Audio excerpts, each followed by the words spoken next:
What's good? Gang, it's your once a little bit back another reaction. And today we got CDTV Productions with this video of every Grammy winning rap song ranked from 2004 to 2025.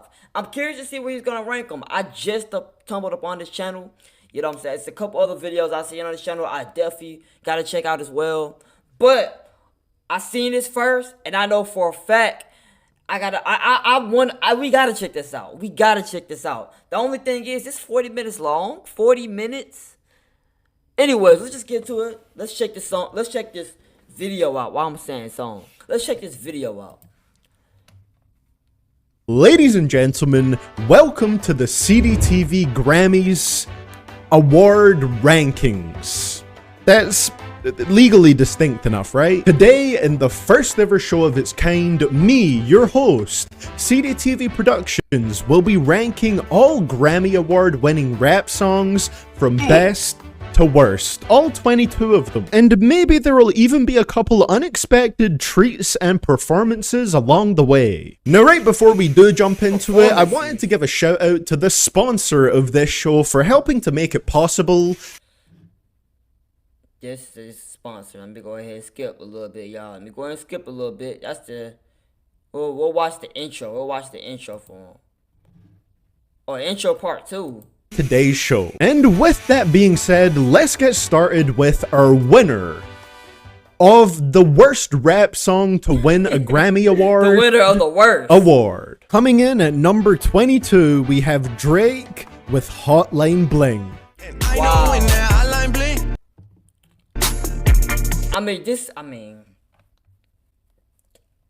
The song aged like milk. I'm not gonna lie. The song aged like milk. Like, I'm not saying the song is bad, but pretty much every song to me after 2014 aged like milk. It's only a few songs that I can say that didn't age like milk. It's only a few. Pretty much everything he drops only is hidden for the first... That maybe not even a full year, maybe the first 6 months. It was hitting for the first 6 months, and then all of a sudden, you know, it's just not really hitting like that. And it's no exception with, you know, even his best album, in my opinion, that he dropped in those years from 2015 to 2023. Her Loss. It was no exception with that too. That album got old quick too. I'm not gonna lie. So, yeah. Hotline Bling, that got, it's so overplayed. And it wasn't that good to begin with. It's just the truth. It wasn't that good to begin with. So, of course, it would get overplayed. I don't even know how this won the Grammys. If I'm being honest. I get it if you talk about popularity. But I don't get how they let Drake Hotline Bling win. But I will say this. I don't agree this is the worst one. I still would bump Hotline Bling over Macklemore's song. And Macklemore won a Grammy. Well, he said Grammy's song, not album. Okay, never mind. Anyways, I'm yapping now. Let me get back to the video. This shouldn't even qualify as a First of all, Hotline Bling, a rap song? I feel like you've got to stretch the definition a little bit to make that work. Second of all... on the plus side, it made the bottom spot for this video an easy pick. Hotline Bling is the pop song equivalent of elevator music. Dang. That's what really kills it for me. I just find it unbearably boring. I remember the lyrics on this song getting a lot of... See, I can't agree with that. It's not boring. The lyrics are good. The song is good. It's just... Is it good enough? Does it deserve the Grammys, though? Is the quality that good? Is the quality even nominated? I feel like the only reason he got nominated was because it was the biggest song that year. That's what I genuinely feel like. I feel like it was only... I feel like some of these years, like, nowadays, it's if they think it's the best song. But before, I think it was a popularity contest back then, if I'm being honest. Because how the freak Macklemore win over Kendrick album? How the freak does Drake, this song went over some other. Well, I don't even know what song came out 2016. Really, I don't think he had any real competition besides J. Cole. But that ain't the point though. I'm sure if we was talking about quality, you could have found a lot of songs for 2016 that deserve the rap song of the year. But to be honest, 2016 was the start of some trash. So maybe the competition was starting to shift lower for him. I ain't gonna lie. Maybe it was starting to go down for him. Flack back when it came out, but honestly, at this point, it's just your standard modern Drake fare of you're not a respectable woman anymore because you're fucking guys who aren't me. Now look, I get it. It taps into that feeling of being a little bit hurt or sad because someone that you haven't seen in a long time has changed when you see them again, and that can feel a little bit strange. But it's the specific framing of this song that gives it a weird possessive tone. It's got a hard enough drum beat going, but I just can't get it. Honestly, what it is, it's not the song itself that's so good. It's the hook. That's always been what kept Drake in the game. The hooks. It's never been the verses. I'ma just say it. I know people don't want to say it, but I'll say it. It's always been the hook. When you think of a Drake song, I know I've had songs that I never even heard the song to, but I knew that hook because I heard that hook 1,000 times already. Like, the hook is just catchy. Like, even if you don't listen to the song 9 times out of 10, you're gonna know the hook to the song. Like, I haven't heard 21, can you do something for me? Well, that's not even the hook, is it? But I know that, and that came out, 3 years ago? And I haven't heard that since at least 2023. Not gonna lie, at least. So I'm just saying, he got some catchy hooks. That's all it really is for Wood Drake. I'm not gonna lie. Into this one, I also heard it a lot against my will because it was hugely popular when it dropped, so that scores some points against it too. Who would I have picked to win instead from this year's pool of contenders? Probably Ultralight Beam, but I'd take any runner-up over Heartbreak Drake We Theme. Wow, what the heck? Wait, Ultralight Beam. I never heard this song, but Kirk Franklin and Kanye on the same song, like that. I could see that in 2021 maybe, but what year was this? Music. And number 21, we have Ludacris with Moneymaker featuring Pharrell. You know I got it. If you wanna come get it, stand next to this money like hey, hey, hey. Ass, ass, ass. It's a song all about it. This song just screams 2006 strip club rap, which for me is a little bit more endearing now than it used to be for me, but it is still kind of cheap sounding. Those organ stab sounds and horns that play throughout the beat just kind of irk me. I guess the instrumental just sounds a bit too stabby and abrupt for me. Ludacris is fairly entertaining because he always is. Let me give you some swimming lessons on the penis. But there's just not enough here that really interests me. Catchy hook with a nice back and forth between Pharrell and Luda. Decent bit of personality from Luda, but not much else that I enjoy outside of that. And at number 20, we have Drake with God's Plan. Dang. Back to back though, for real? Back to back? I mean, we got 2 Drake songs and we just cracked the top 20. It's only 22 people in here. And we already got 2 Drake songs. I'm not gonna lie. God's Plan is overrated though. It is overrated. I'm not gonna lie. When I first heard it though, when it first dropped, we was all bumping it though. Let's keep it a buck. When it first came out, we was all bumping it. In my opinion, I think this song is better than Hotline Bling by a long shot.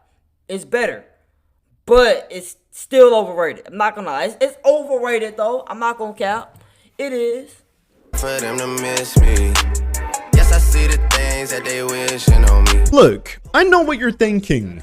Of course Drake's Grammy songs are in your bottom pick CDTV. We get it. You hate Drake. But it's not entirely that. The Grammys just happened to pick his most sonically bland tracks to win. God's Plan maybe has the most restrained, upbeat sound that I've ever heard a song have. The underlying tone is celebratory, triumphant, but it also sounds like the beat is trying to hold back and not be too lively. Can't make a Drake song too fun after all. And the result is a song that's just fine. Just absolutely fine. I don't dislike it, and I definitely used to enjoy this song more than I do now because I have some pretty good memories with my friends tied to it, but it is admittedly pretty dry. Even for a simple rap hit style of song. Bro, this got old so fast. Like, we was all bumping this 2018. Man, you know what song that got old faster than this though? That Kiki song, whatever the song is called. That song got old in like 2 weeks. I'm not gonna lie. They got old in 2 weeks. I didn't even like it to begin with. But the fact people stopped and started switching up in 2 weeks let you know that song was terribly overrated. Terribly.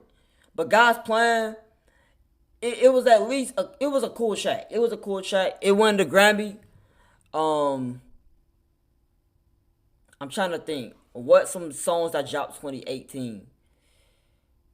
I think it's fair that God's Plan won a Grammy, to be honest. I think it's pretty fair. As a song, maybe? What other song would win except for maybe God's Plan or... No, that's it. Because 2018, we got to remember, 2018, I think people forget. 2018, Drake was on a crazy, probably the greatest feature run of all time. I'm not gonna lie. Even though I don't respect Drake like that no more, we gotta keep it a buck. 2018, Drake was his year, bro. Like, even though this man got cooked by Pusha T, 2018, Drake was on a crazy feature run.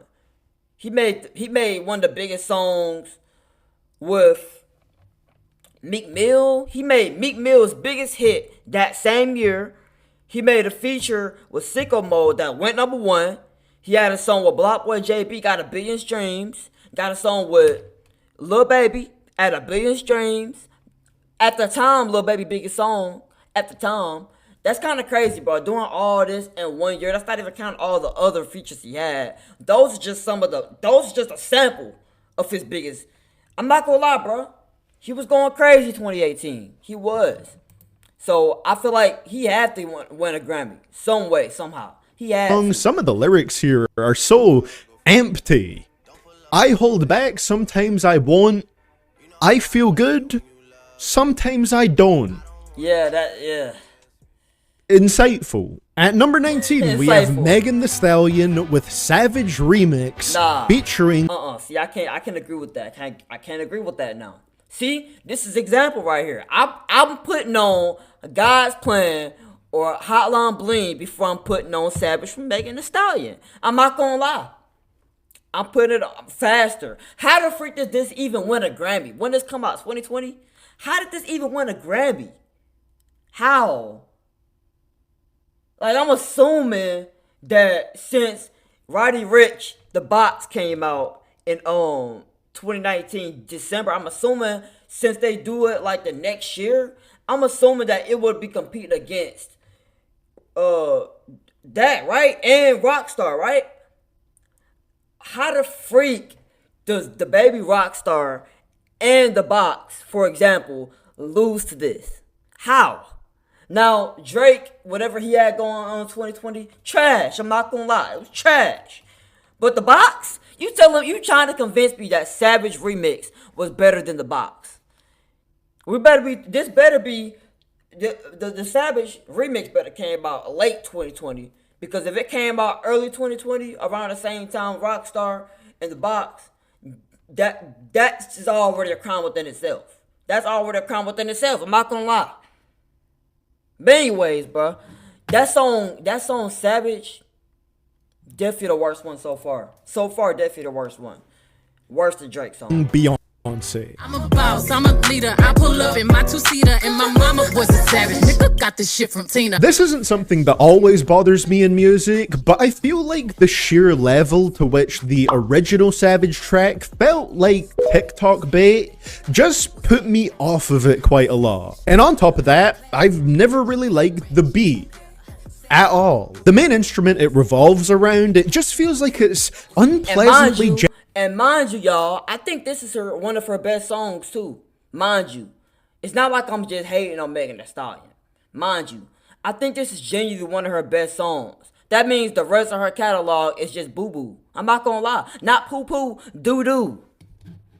Like, jabbing my ears each time that it hits. And she can rap. I'm getting tired of people trying to say, oh, she can rap. I know she can rap. I know she can freestyle. We seen it. As far as the music goes, doo-doo. I'm not gonna lie. Doo-doo. But what does make me rank this one a little higher than the lower three spots is that Beyonce is fantastic on here. I just realized my top button's not done Beyonce here. Hold up. there. Okay.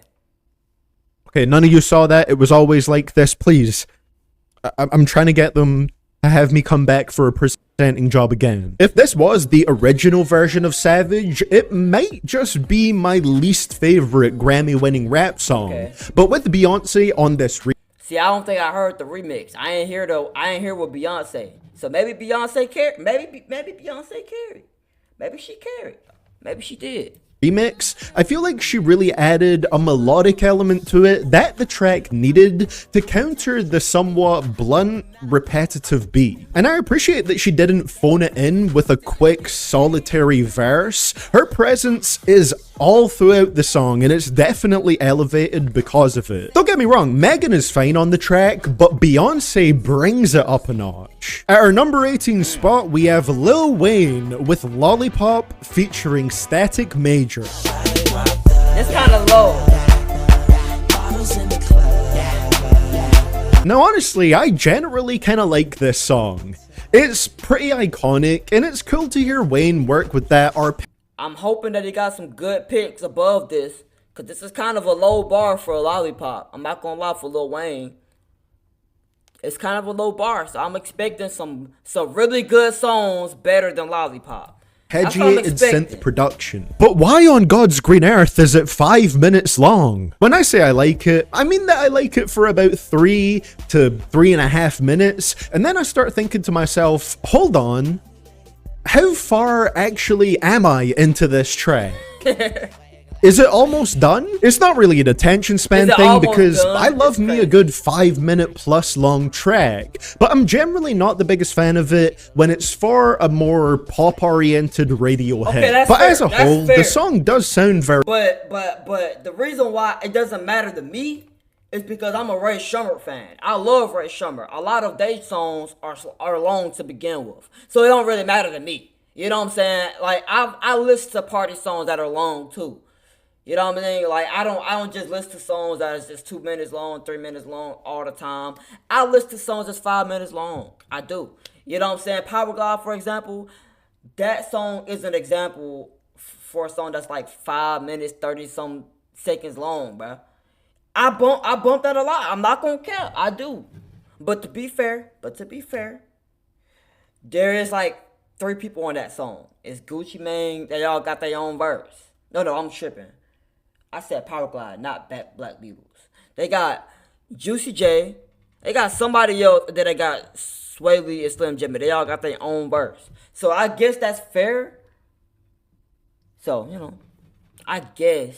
But still, it's easy to listen to. And Static Major and Lil Wayne work really well together, especially when they're both singing the chorus. A little over long maybe, but I quite enjoyed the atmosphere of it, and I don't think there's many other Wayne tracks that sound quite like this. Here at our number 17 spot, let's see, we have Kendrick Lamar with Humble. Hey, I remember syrup sandwiches and crime allowances for Nessa nigga. I think it's a little low, but honestly, I will say, this is one of the songs that I like from Kendrick that I don't bump like that. I ain't gonna lie. I don't bump this song like we did back in 2017, 2018. I'm not gonna lie. Because like it's so overplayed. I don't know. It's got to like when a song gets so overplayed, it's like you hear it way too much to the point where you get low key tired of hearing it. It almost happened with Not Like Us for me. It almost happened. But then I realized the song is actually genuinely good, and I started bumping it nonstop again. I'm not gonna lie, I did. So yeah, I can't. Yeah, I would say Not Like Us is better than Humble. Humble's a good song. It's just the hook is kind of repetitive and just a little too simple. Be humble. Sit down. Be humble. Sit down. Be humble.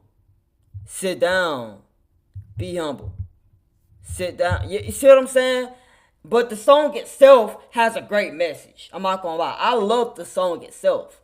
But as far as a song bumping, I'm not gonna lie. It's not one of the songs I bump as much. I've definitely put on Alright before. Would other people rank this higher? Probably, but I've always been pretty vocal about not fully enjoying the song ever since it came out. Like, I personally rank this song way down near the bottom end of Damn. And as I've said before, a big issue I have with it is the beat. Blunt piano keys in that sort of lower note region rarely do it for me, and this beat... See like DNA, that song hit. Like, perfect. Perfect. That song is tough. But Humble, the beat is kind of... I think the beat is what does it. I think the beat kind of does ruin it. I'm not gonna lie. He right. Revolves around that type of piano. And on top of that, I don't really like how Kendrick's voice combines with it on here. I usually love his rapping, but the more nasally delivery combined with the repetitive piano loop, I just don't enjoy it that much. There's some catchiness to it for sure, memorable hook and all, but as a whole, I don't fully get the hype for this song. I think I've said it before, but I imagine I'd like this a little bit more as a Baby Keem song. It feels pretty fitting for his voice and his style. Coming from Kendrick, it's decent, but it doesn't quite click for me. Number 16, Macklemore and Ryan Lewis with Thrift Shop. Rolling in hella deep, headed to the mezzanine. I thought I was tripping. I thought I was tripping at first. I thought I was tripping. Cause I thought it was he got a Grammy for the album, but I forgot he got multiple Grammys that night. So I'm trying to figure out how the freak you put this above all the other songs. This is the worst one. This is worse than Savage, by the way. I'm not gonna lie. This is worse than Savage or worse than Hot Blonde Bling. This song is genuinely low-key buns, bro. I'm not gonna lie. Low-key, bars are there. But as a song, this song is buns, bro. This song is buns. And it's not like I hate Macklemore. It's a few songs I like from him. Like that song Wings. That song Wings is hard, I'm not gonna lie. But this song is buns. I'm gonna just keep it a buck with y'all. This song is buns. Dressed in all pink, set my gator shoes. Macklemore over Kendrick Lamar, the Grammys. I feel like I'm setting myself up here. But listen, I've made my feelings for Humble abundantly clear ever since it dropped, and even as a massive Kendrick fan, bro, I'm bumping Humble over this song. I'm not gonna lie. I think Kendrick Lamar top 5 most overrated song is by far Humble. Facts. And I think Drake's by far most overrated songs is God's Plan. Top 5. God's Plan, Hotline Bling, Passion Fruit's another one. I dislike that song. That song is actually buns. But I'm bumping all that stuff before I'm bumping some freaking Thrift Shop. I'm not gonna lie, bro. I'ma just keep it a buck with y'all. Like, who the freak is bumping Thrift Shop? Who is bumping that? Who? That's like a song that you listen to for jokes. If I'm being real, bro. That's not even the song I take serious from his catalog.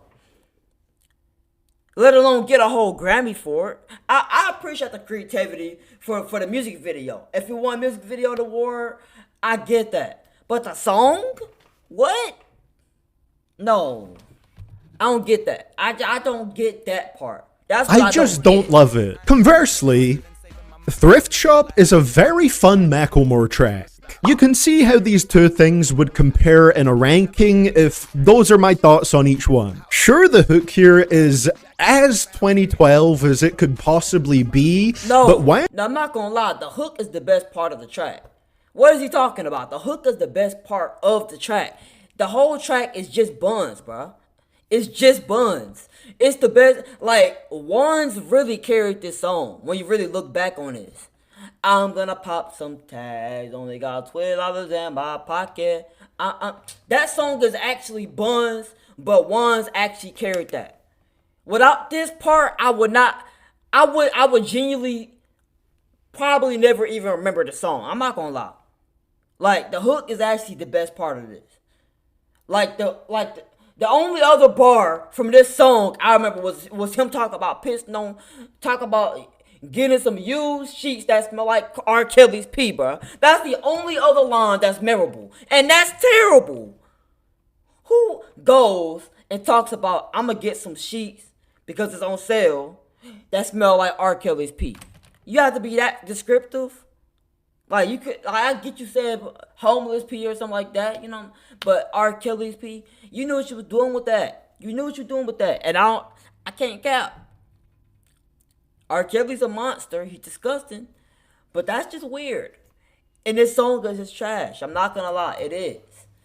Benz has a silky smooth voice, and I can't find it within myself to hate on this. It's fun to hear a big rap hit based around thrifting and buying things secondhand. Macklemore has a lot of interesting lines about this, but I don't know, it kind of works, and I think it gives the song some character. Also, is it not kind of insane that a song this accessible for younger audience? It gives it character, but the song is just, I don't know. I think what it is the delivery of the song and the beat choice of the song. I feel like if you would have did a song like this, but like in a different way, the song might not be so bad. But the delivery is important. The delivery was actually terrible. The delivery was actually trash. I'm not gonna lie, it was so unbearable, bro.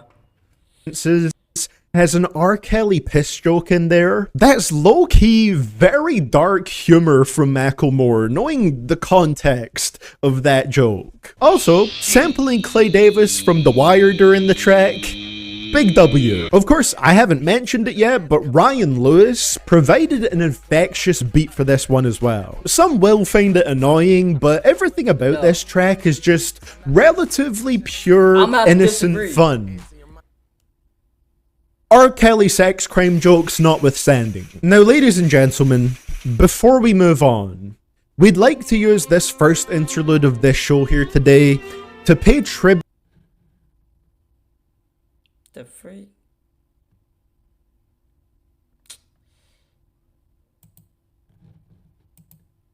The freak is he doing? Number 15, Jay-Z and Kanye West, Paris. Like, are we being serious right here? You gonna sit here and tell me with a straight face, like dead serious, that because in Paris is only one rank above Thrift Shop? You telling me this with a dead face? Like we being dead serious right now. That's what you're telling me. Like, I can't even take this opinion. I can't even take the opinions too seriously now. After that take, I'm sorry, I just can't. That take is terrible. Please do not ask me in the comments who was in Paris. I'd rather not speak. If I do speak, I will be in big trouble. I've always leaned a little bit more towards preferring Otis in terms of the Throne's hit songs, but Paris, as I will be referring to it from now on, is great in its own right as well. It's a provocative song that gets the people going. And the number of iconic moments on this song is kind of crazy. From that aforementioned sample to just about every single line that Kanye had on the song, to the start of Jay-Z's hook being used as a repeated phrase throughout the track, it's super memorable. Love the outro on this one too, where things get all fuzzy and white noisy while Kanye is getting in his zone. A beautiful musical moment. Man, and at Kanye our used to number be 14 so spot, we have golden, bro. 21 Savage with A Lot featuring J. Cole. How much money you got? A lot. How many problems you got? A lot. How many? Is A Lot really better than Paris though? Like, is it really better than Paris? I don't know about that. I don't know. A lot deserved the Grammy. It deserved the Grammy. It did. You know what I mean? It's a good song. It's genuinely a good song. But is it really better than Paris? Like, I don't know. It's a good song. People done doubted you a lot. Left you out. I bumped this song 14 a of lot. 22 might not sound like a great ranking, but I think this song is amazing, and that only speaks to the quality of everything else that I have ranked above it. I know not everybody loves the Grammys, but man, they have some good picks for Rap Song of the Year. It's always nice to hear 21 Savage get a little bit more in his introspective What's his bag. take gonna be No on, Alchemist on the production set. Wait, hold on. He waited for a long time for Killer Mike, so I'm assuming he's gonna be top 5 or something. Sadly, but still a nice moment, and it just adds on to it a little bit, knowing that this dropped right around that time where 21 Savage was rapidly improving as an artist. Yeah, He that's hasn't why- improved much since that improvement, True, but it's true. nice that it happened at all. He flows super cleanly on this track, and his more laid-back delivery is balanced out pretty nicely by the strong impact of the drums and the beautiful sample. I love you for so many reasons. And then there's Cole's verse, which is notable till this day. It was during a great feature run of his where he was killing everything that he touched, and he calmly breezed over the instrumental while dexterously covering multiple topics within his single verse. A very good track that only speaks to the strength of the Grammy Rap Song Award winners. At number J. Cole 13, definitely we have deserves that. Kanye West with Jesus Walks. I walk through the valley of the shadow where death is. Top floor, if you alone and leave you breathless. I think I would perform a human sacrifice to bring this version of Kanye West back. Still confident, still having an indescribable level of self-belief, I mean, yeah. but making songs I ain't gonna lie. I mean, sacrifice a human just to bring Kanye back is crazy, but understandable. You know what I'm saying? Kanye wilder nowadays. I ain't gonna lie. with more meaningful topics. Jesus is Nowadays, he king. tripping. Bad example of how to make Christian music. Jesus Walks.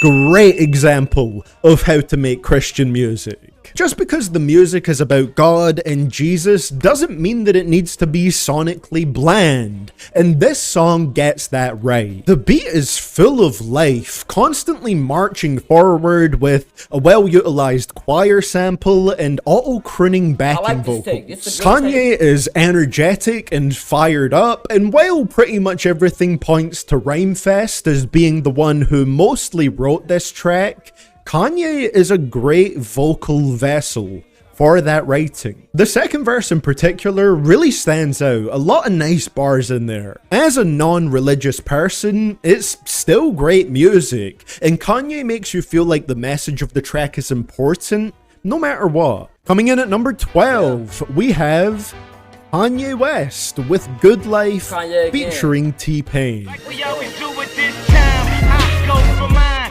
I get to shine. But fuck all that Jesus shit. I'm trying to live the good life and turn up, baby. If there is one That's crazy. Kanye song that absolutely captures the Now this song is a W. I be listening to this song. I ain't gonna lie. That song is a W. essence of life is beautiful, it's this one, man. It's been one of my go-to feel-good songs forever, just because of how well it encapsulates that sound of success and living the dream. That's The 3 anthemic Grammys right beat there. is masterful, and T-Pain was the perfect feature choice for it. with his sugary auto-tune fitting the upbeat electronic atmosphere wonderfully. Lyrically, it's relatively straightforward, but I think that works for the type of track that it is, and what makes this one so good for me is simply the sound. The combination of the complex, layered beat with T-Pain and Ye's vocals is stunning. The beat's got warm synths, well-timed bursts of strings, and a pitched-up vocal sample. It's probably a big part of the reason why I love these things in rap songs now. Now, ladies and gentlemen, here at the CDTV Grammy Awards, we like to use the middle point of the show to put the spotlight on an upcoming artist. So, ladies and gentlemen, please give a warm welcome to our live performer today. I am Jace, who is here to perform his upcoming. And now onto our number 11 spot, we have Kanye West once again with Jail featuring Jay-Z. Guess who's going to jail? Guess who's going to jail tonight? You didn't get no music video for that. It's That's me. Crazy. I'm going to jail tonight after this disastrous shit show. Anyway, a lot of people generally don't seem to care all that much for the Donda era, and as a result, probably... I ain't gonna cap, I care about the Donda era. When I first heard the album, I wasn't the biggest fan of it. Obviously, he has better albums, but I love it. I'm not gonna lie, I love it. Now, what he got going on Vultures and Vultures 2, specifically Vultures 2, is a completely different story. That's terrible. Trash. Trash. Like, I can't believe I'm saying this, but the best song on the albums is the song they got with Playboy Cardi. Cardi is officially better than Ye now. That's something I would think I would never say. Something I thought I would never say in my entire lifetime. Playboy Cardi in 2025 is better than Kanye West in 2025. Wow, man. Whew. Times have changed. If you would have told me 2 years ago, 2023, that you was gonna say that, I would have looked at you and laughed dead in your face, bro. I ain't gonna cap. I would have looked at you with a dead what you talking about, bro? Be serious. I would be thinking you you joking, like this is all a joke. But like dead serious now. Cardi is actually better than Kanye now. That's kind of wild, bro. Like, genuinely wild. I don't really care about this song all that much. But me personally, I love this track. I feel like the best way that I could word it is that Jail makes the most out of simplicity. Nothing about it sounds very complicated, but to me, that just amplifies the emotional resonance. As soon as this one starts and those guitars... See, this also what made me really realize that the Grammys isn't always a popularity contest. See, for the most part, these other years, it was quite clear it was what was the most popular song that year a lot of times. But this year, it's kind of clear that it's not the case because that wasn't even the biggest song. That wasn't even a top 3 big song on his own album. Yet it won a Grammy. I mean, don't get me wrong. I think the song is cool. I don't think it's better than Jesus Walks or in Paris. But I don't think it's bad either. I think it's a pretty solid song. I wouldn't put it in the top 15. But it's solid though. You know what I'm saying? But anyways, that made me really realize that, dang, this really is not always a popularity contest. I don't even know what metric they go by. Because I don't know how the freak you go from Macklemore winning to this song winning. This song is like probably bottom 5 popular song on the album. I'm not saying it's bad. It's solid. But in my opinion, I think the best song on the album is Hurricane. I ain't gonna lie. I think the best song on the album is Hurricane. That's not really a rap song, but you get the point. Ours hit. I'm locked in, and I'm feeling something. I also love the backing vocals that only jump into the track occasionally during Kanye's verse and throughout the chorus. due to the minimalism of everything else, it really pops. Jay-Z's verse isn't anything crazy on this one. I can see why some critics said it sounds kind of like he just woke up and rapped some half thought out bars into a microphone kind of awkwardly, but for me, he manages to get by on aura here. If he was less charismatic, then yeah, maybe it wouldn't. So basically, we just glazing for no reason. Basically, he managed to get by on aura. That's what we like. If this was not in Paris up here, I could understand why it's so. I mean, that's already low enough, but the fact you put is in Paris lower than this is already invalid, bro. And you said your defense to why you still think this song is good or Jay-Z did his thing is because he has aura. Like, that's terrible. Like what kind of logic is this, bro? Of being great, but I still like hearing him on here, and I do think a couple of the bars are very smooth. I like it a lot, even if it's not perfect. None of us are. All of us make mistakes. Every single one of us. And we can't be held accountable for all of them, even if the show you're presenting falls apart. At number 10, we have Jay-Z, Rihanna, and Kanye West with Run This Town. But for now, let me get back to this paper. I'm a couple bands down and I'm trying to get back. Man, this one was a childhood banger for me. 2010 Kanye, Jay-Z, and Rihanna collaborating just felt massive, and so does the song itself. This one makes you feel like you're going into battle. If I was ever at a youth... If you want to talk about aura, you should talk about Rihanna. Because Rihanna got the most aura, bro. Like, her aura is actually, like crazy. How the freak... She ain't dropped since 2016, yet she got 90 million monthly listeners, bro. Think about that type of aura. Think about that. We got people that's dropping every day, dropping consistently all the time. And she's still out here outdoing them. Let's talk about aura. If you talk about aura, let's talk about aura. Because she got more aura than pretty much everybody else right now. I'm not gonna lie. She got the most aura. If we want to be real, bro, she got aura. Rihanna, YouTuber boxing event, all queen. 175 non-shredded pounds of me, this would be my walkout song. Provided that I don't need a license for it or anything like that. The whole atmosphere is immediately urgent and dramatic, and I just love the way it sounds. Also, another track that you can point to where pretty much every single Kanye line feels memorable and iconic, even if some of them don't necessarily feel like they fit the more serious tone of the track. He just makes it work. It's the best verse on the song. Rihanna's hook sets the tone incredibly. Jay-Z is pretty sharp on it as well. This one's super nostalgic for me, and I love it. Coming in up next at our number 9 spot is Kendrick Lamar with Not Like Us. Monster on the beat, ho, Debo. I think it depends on what you put above it. It depends on what you put above it. But Not Like Us at 9 is fair, honestly. It's an amazing song. If what they talking about. It might not be the best song in the beef, but it's definitely a top tier song, bro. It's top tier song. It went that viral for a reason, bro. I know people don't want to admit it because they don't like Kendrick because they took down their king, but you can put the bias aside and acknowledge that this is a great song, okay? You can acknowledge it.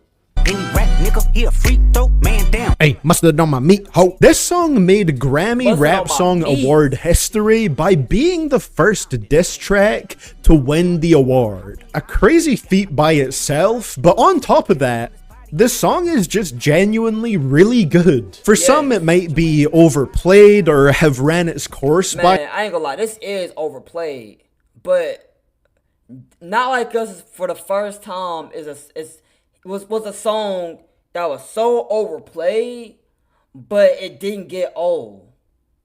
Like, at first, I stopped bumping it because it was literally everywhere. Every time I opened up my phone, Not Like Us, Not Like Us, Not Like Us. Every time I open up TikTok, Not Like Us. Instagram, not like us. YouTube Shorts, YouTube motherfucking Shorts, not like us. Facebook,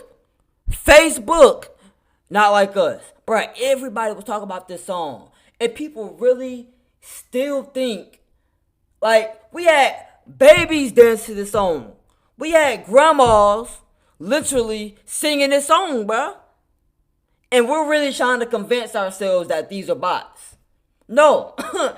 Man, people genuinely just love the song, bruh. People genuinely just love the song. My mom loves the song. She wasn't even a Kendrick fan for real. Like, I was trying to put her on Kendrick and Drake for years. I ain't gonna care. I was trying to put her on Kendrick and Drake for years. When she heard TV Off, she started dancing, bruh. I ain't never in my life seen my mom dance to a song from this generation, bruh. I'ma just keep it a buck. From my life, in my lifetime, from a song that I liked, never in my entire life have I seen her dance to a song. From this era. Never. Let alone from 2020s. When I seen that, I was like, oh yeah, Kendrick is really, this man really is the king of this. He really is on top. He got people that don't even like this state of hip-hop liking music from this state of hip-hop. You know how crazy that is, bro? My mom was stuck in the past, y'all. I'm not gonna lie. And I can say this because, you know, I already told her this before, you know what I'm saying? That's my mom. We close like that. We locked in for life. But I told her this before. I told her that she was stuck in the past. Like, she was listening to a lot of music. She wasn't giving all her new music a chance. She gave a lot of music a chance. And the only artist that she came out liking that was rappers was Kendrick Lamar. And she liked this song. She liked TV Off. I ain't gonna lie, bro. I'm just saying, like, when I seen that, I was shocked. Genuinely shocked. That's how you know this song is just good, bro. That's how you know. I'm just saying. Even my brother, my baby brother likes Kendrick Lamar. Not like us. TV Off. All these songs. Peekaboo. Even my brother likes it. And he really did not like rap music, period. He didn't like music, period. That man was a certified gamer. He didn't like music, period. And this man was bumping Kendrick Lamar. Like, I ain't even have to show him the song. He was already listening to it. I was like, what? What you doing listening to this? I've been trying to show him Drake for years. Never was he that excited actually singing the lyrics to Drake songs. He was singing word for word Kendrick Lamar. I'm not gonna lie, bro. Hey, this song is just good.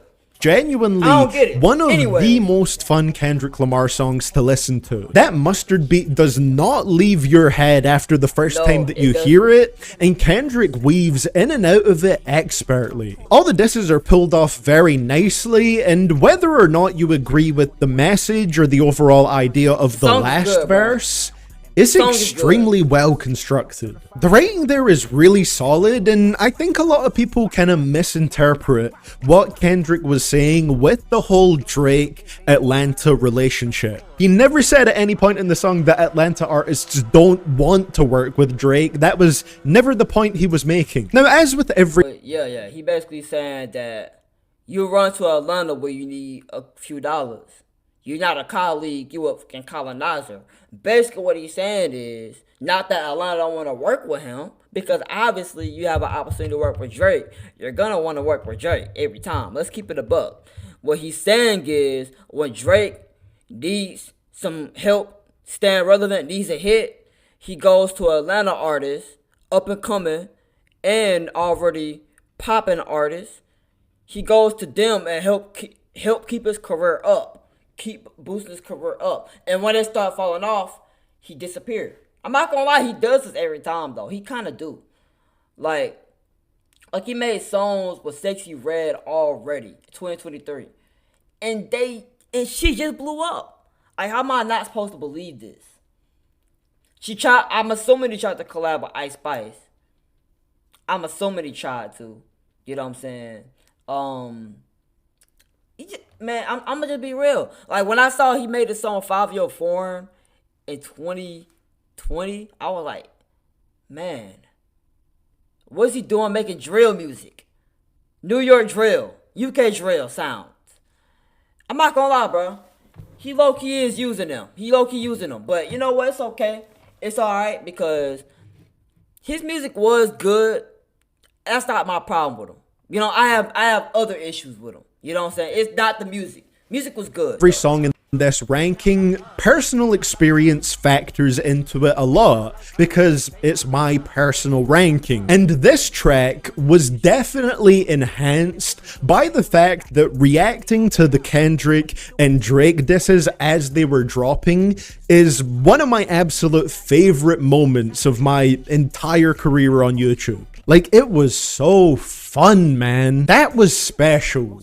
And this song was a huge part of that. Moving on to our next one at number 8, we have Kendrick Lamar once again with All Right. And when I wake up, I recognize you looking at me for the pay cut. Bahamas, I be looking at you from the face down. My mom liked this song too. I ain't gonna lie, my mom loved this song too. When she heard it every time, she be singing it.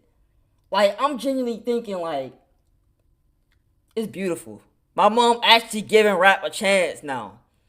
It's thanks to Kendrick Lamar. I'm not gonna lie. Without Kendrick, mom would be thinking all rap nowadays is just trash. But it's thanks to Kendrick that she actually giving newer artists a chance. This song is a classic in my opinion, bro. All Right is a classic. Not like it's a classic too now, but All Right just hit different, bro. It just hit different. It got a special place in my heart, bro. Moving on to our next one at number 8, we have Kendrick Lamar once again with All Right. And when I wake up, I recognize you looking at me for the pay cut. Bahamas, I be looking at you from the face down. Damn, son, where'd you find this? Kendrick Lamar, All Right. Pharrell and Soundwave did an amazing job with the beat on here, and it took me an embarrassingly I did not know Pharrell made this beat.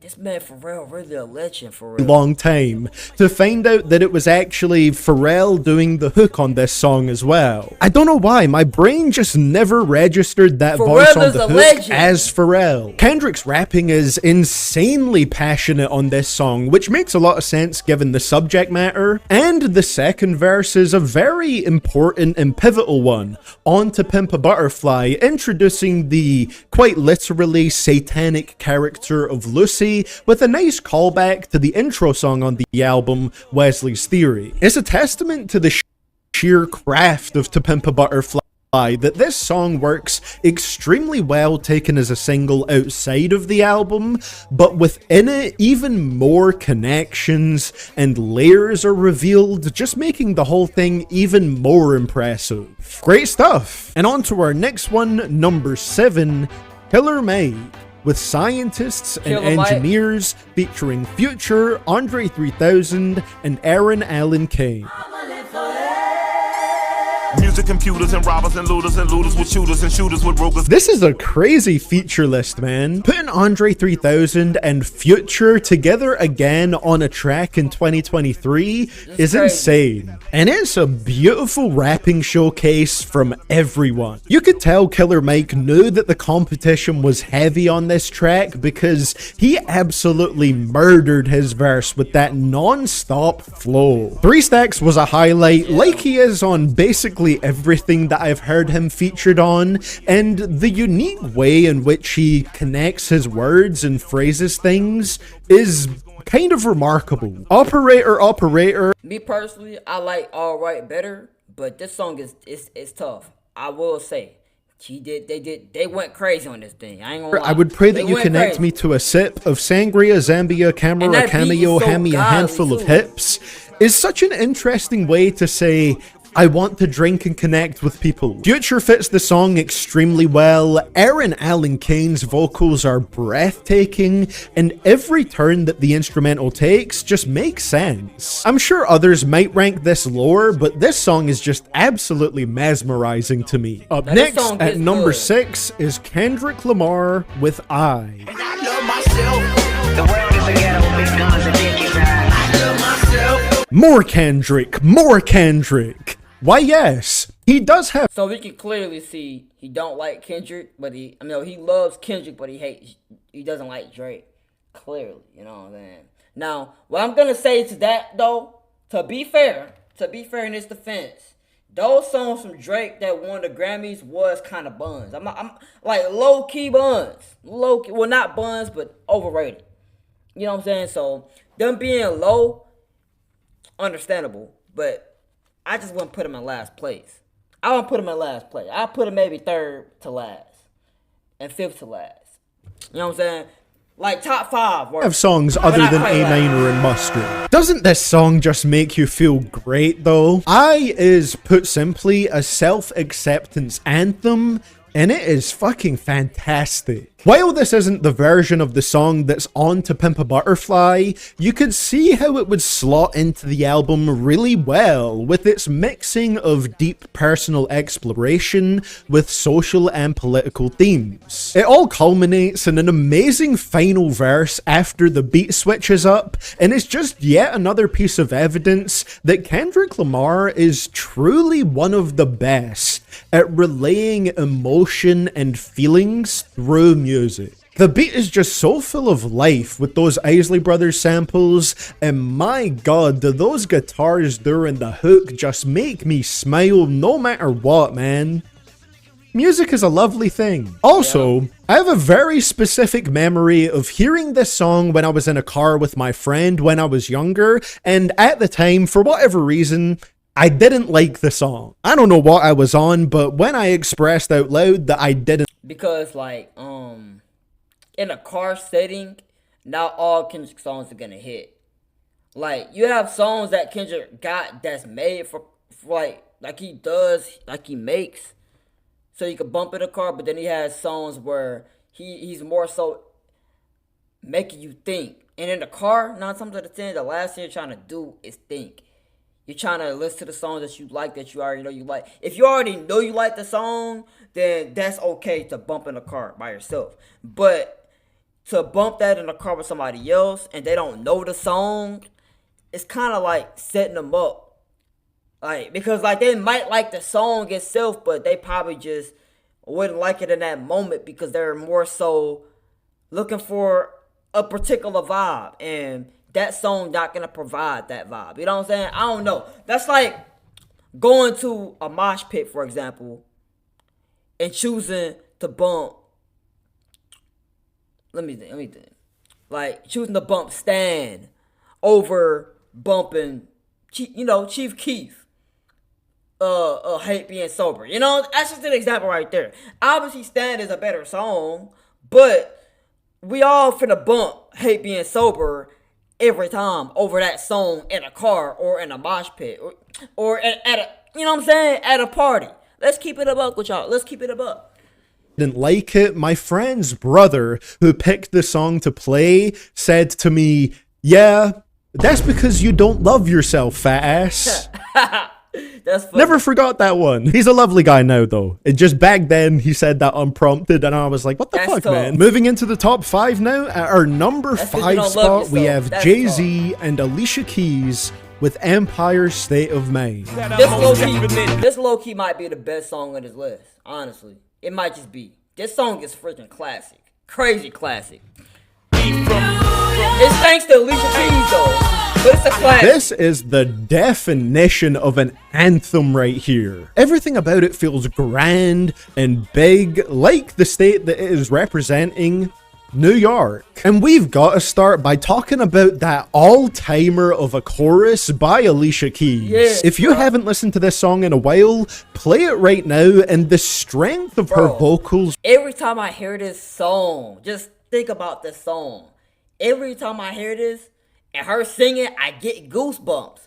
Like real talk, I get goosebumps. This song is genuinely just it's just good, bruh. It's genuinely just good, like crazy good.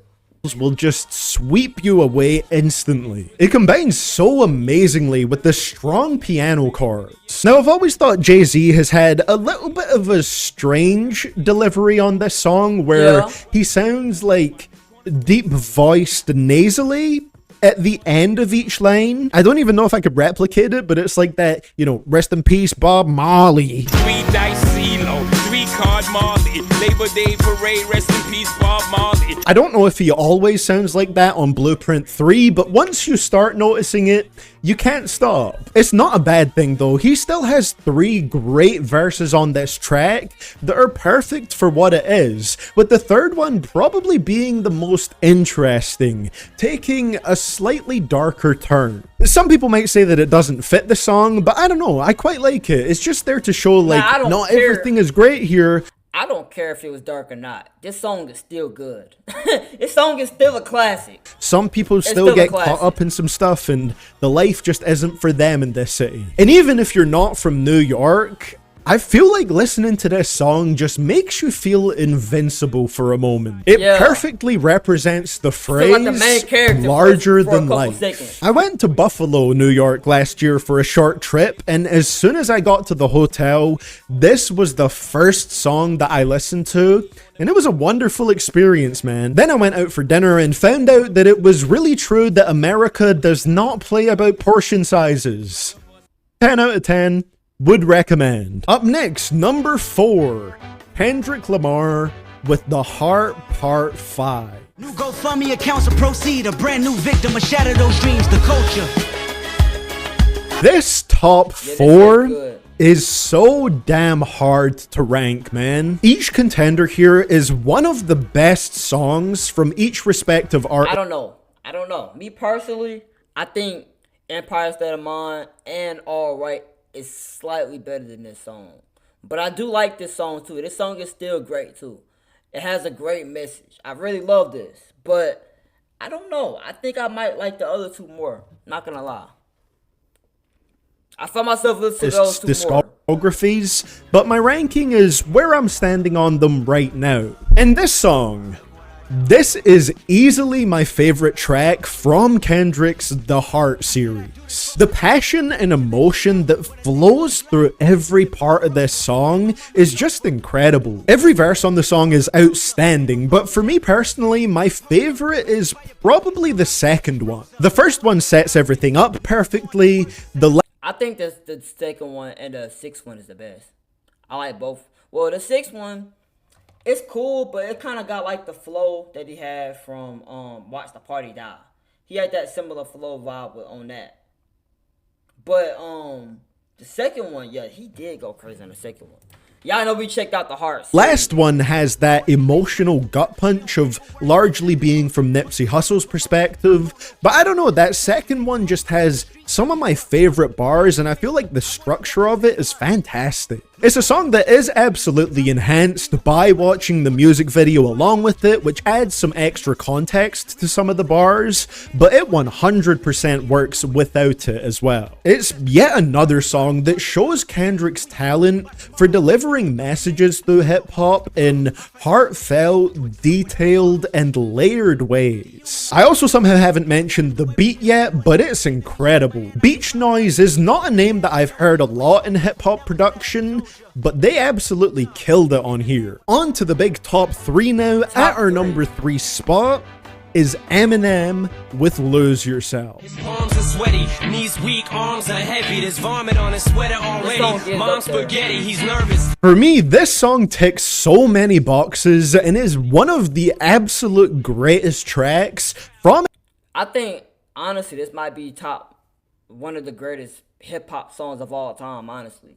He right. Eminem's entire career. It is the ultimate psyching yourself up song, perfectly encapsulating that go for broke energy. The punchy guitar sets the tone perfectly for 3 motivational verses based around drawing parallels between Eminem's own life and his story and the story of his character of B-Rabbit from 8 Mile. It's expertly written and makes for some of my favorite rap verses ever. It's really cool to see how it transitions from being more about this fictionalized character earlier on in the song to being more about Eminem in the last verse. I feel like it's pulled off really well to make those parts connect, and you can see the clear shift happening. I know it can be trendy to hate on Eminem, especially nowadays, but writing something like this that is super impressive technically, while also relaying this motivational story of persevering through struggle and making it sound so natural, takes a crazy amount of talent. It's one of his best storytelling tracks, and it is, like a lot of songs on here, an absolute anthem. And now at our number 2 spot, we have Kanye West, Rihanna, Kid Cudi, and Fergie with All of the Lights. Now, if we're talking about anthemic tracks that feel larger than life, All of the Lights fits that bill extremely well. The drums on this track are absolutely insane. If there's one thing I've always loved about this song, it's just that relentless barrage of drums raining down on you. I genuinely think this is one of the greatest pieces of music that I have ever heard. Not just for the drums, but the combination of every single part of the beat. And the artists over it, of course. It's kind of amazing how everyone works together on here, and it took me forever to even notice that Drake, Alicia Keys, and Elton John all have small vocal contributions on here. Everything about this song just feels huge. Like Kanye got this big group of artists together and said, let's make one of the biggest songs of all time. Content-wise, it's pretty gripping too, especially with the simple but effective story that Kanye tells in his verses. The mirroring of the first verse with the second one really hits. It's so good, man. Every time I listen to this, it just feels special. But ladies and gentlemen, the only person that can top old Kanye's music here is old Kanye. And our number 1 spot and my personal winner for the best Grammy Award winning rap song so far, we have Kanye West with Diamonds from Sierra Leone. A&R's looking like we messed up. Grammy night, damn right, we got dressed up. What a stunning track. It took me a while to decide on this song being at the number 1. I don't know. Me personally, I don't think it's better than the rest of the top 5. I'm listening to All Right over this too. I'm not gonna lie, but it's a good song though. It's cool. Spot because it's not a song that I come back to all the time. But man, every single time that I do, I'm blown away by it. This song sounds like luxury. It sounds as pristine and glamorous as Diamonds look. And the use of the Shirley Bassey sample, just incredible. It also maybe has some of the best verses from Kanye on Late Registration, with verse 2 in particular just getting better and better with every bar. I feel like that chip Kanye had on his shoulder about not really being seen as a rapper earlier on in his career really worked in his favor, because you get the sense from the longer verses here that he was really putting in all the effort to impress. It's also one of those wonderful examples of a phenomenal track with an equally phenomenal remix. Both are top tier. It's just one of those songs that makes you feel lucky to exist at a time where you can experience it. The top 4 is honestly in such close contention here that some of the tracks could shift around a little bit, just depending on what I'm more in the mood for. But where I'm at right now, Diamonds from Sierra Leone is my favorite Grammy-winning rap song so far. So with that being said, thank you for attending. I say the only thing that I have to agree with in this whole video, the only things I disagree with, I meant to say. Only thing I have to disagree with is the fact he put Savage from, Megan Thee Stallion above Drake's songs. And I'm not a Drake fan by any means. I do like Drake, old music. I was a Drake fan, but I'm not a Drake fan no more. I don't respect him no more. But I'm going to say that That's just disrespectful. I'm not gonna lie. That's just disrespectful. And then you put Macklemore at 16? That's the only things I have a problem with. Everything else, that's alright. You know what I'm saying? It's a couple other takes I don't quite fully agree with. But those two are the ones that I just can't. Nah, that's terrible takes. Terrible takes.